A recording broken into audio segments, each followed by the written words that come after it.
নমস্কার সবাই, আপনারা কেমন আছেন? আশা করছি ভালো আছেন। আজকে লাঞ্চের থালি নিয়ে চলে এসেছি আমি, সৌমেন। দেখুন আজকে কী কী করেছি।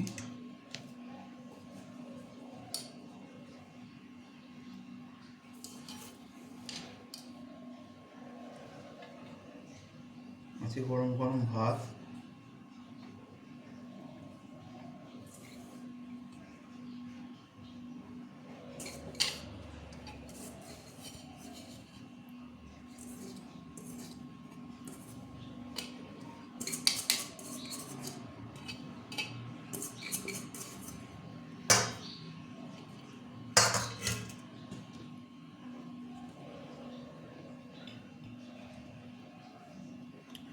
আলু ভাতে, টক ডাল, মাছ ভাজা,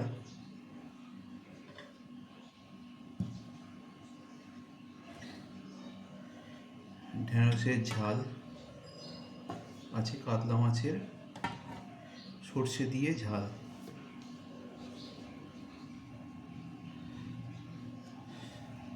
আমার লাঞ্চের থালি আপনাদের কেমন লাগছে একটু শেয়ার করবেন, কমেন্ট করবেন, লাইক দেবেন আর সাবস্ক্রাইব করতে ভুলবেন না। নমস্কার।